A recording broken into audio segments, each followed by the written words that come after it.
এক্ষেত্রে আমি একটু, আপনি সুন্দর একটি বাস্তবিক উদাহরণ দিলেন ফিল্ড পর্যায়ের। আমি একটু সোশ্যাল মিডিয়ার বিষয়টিও নিয়েও আপনার কাছে একটু জানতে চাই। সোশ্যাল মিডিয়াও খুব মনিটর করা হচ্ছে, সেই বিষয়ে আপনি কি বলবেন? আপনার মতামতটি একটু ধরতে চাই। এই যে আপনি কথায় কথা বলেন, সুন্দর করে বলেন, আমি সুন্দর করে কোথায় বললাম? আমার কথাবার্তা তো একটা চ্যানেলের মতো।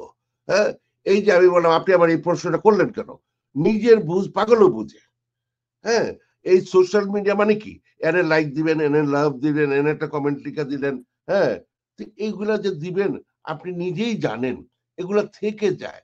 আপনি হুটুস করে একটা টিপ দিলেন।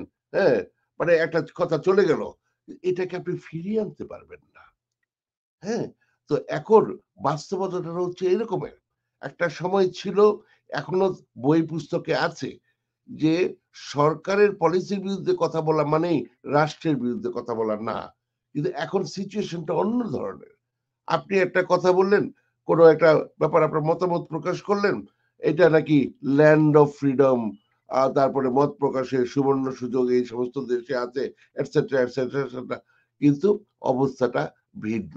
এটা আপনার মানতে কষ্ট হলে আপনি কান্নাকাটি করতে পারবেন, কিন্তু এটা কোনো সমাধান দেবে না। আপনি পৃথিবীর যে কোনো জায়গায় গিয়ে লুকাতে পারেন, কোনো লাভ হবে না, ওখান থেকে ধরে নিয়ে আসবে। এখন অবস্থাটা সেই ধরনের।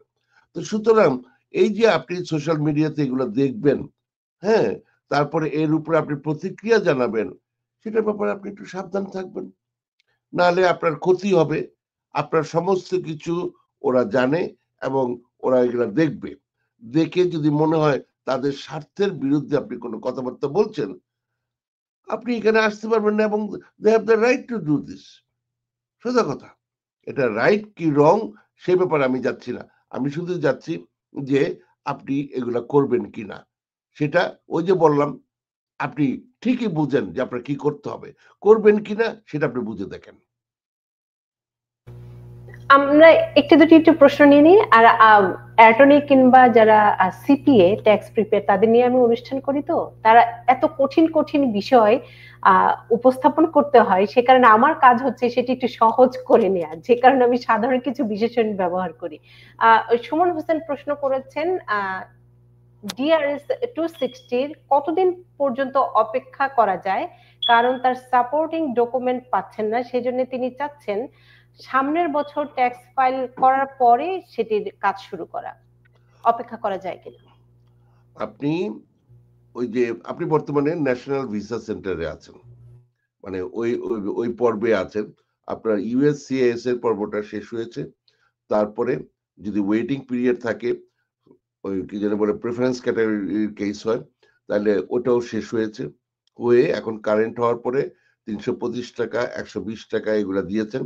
দেওয়ার পরে এখন আপনি যে অ্যাপ্লিকেশনটার কথা বললেন, ওটা আপনি এখন করা শুরু করেছেন, হয়তো করেও ফেলেছেন। এখন সিভিল ডকুমেন্টস গুলো আপনি দিবেন, এবং সেই ক্ষেত্রে আপনার বোধহয় এই I-864 যেই অ্যাফিডেভিট অফ সাপোর্ট, আপনি সেই অবস্থাতে একটু আটকে গেছেন, ইনকাম হয়তো একটু কম ইত্যাদি। আপনি যদি এই পর্বে কোনো কথাবার্তা ছাড়া ১ বছর কাটিয়ে দেন, তাহলে আপনার অ্যাপ্লিকেশনটা ডিসকার্ডেড হয়ে যাবে। এই যে সে ভাই বোনের সে ১৫-১৬ বছর ধরে অপেক্ষা করেছে, সব শেষ হয়ে যাবে। আপনি যেটা করেন, যে মেক সিওর করবেন ১ বছর যেন কোনো গ্যাপ না থাকে আপনাদের কমিউনিকেশনে। আপনি লেখেন, আপনি পাঠান, তারা না করুক। তারপর আপনি এটার উত্তর দেন যে আমি মানে চেষ্টা করছি বা কিছু একটা করছি। এই যে সময়টা চাইলেন বা একটা কমিউনিকেশন করলেন, এটাই একটা বড় জিনিস। মোট কথা হচ্ছে ১ বছরের মধ্যে। তো এখন থেকে যদি ১ বছর হয়, তা আগামী জানুয়ারিতে না হোক অন্তত ফেব্রুয়ারিতে আপনি ট্যাক্স ফাইল করতে পারেন। তো সুতরাং সেটা ১ বছরের কম। সুতরাং ইউ শুড বি ফাইন। আমি আবারও বলছি, ১ বছর, ১ বছর, ১ বছর। এর মধ্যে আপনারা রেগুলার যোগাযোগটা রাখবেন। এই হচ্ছে কথা। আমাদের সেন প্রশ্ন করেছেন, অ্যাসাইলাম কেসে যখন তার ইন্ডিভিজুয়াল হিয়ারিং হওয়ার পর ডিসিশন দেওয়ার তারিখের সময় জাজ পরিবর্তন হয়ে গেছে, এখন কি হবে? আম এমন কিছুই হওয়ার কথা না। হ্যাঁ।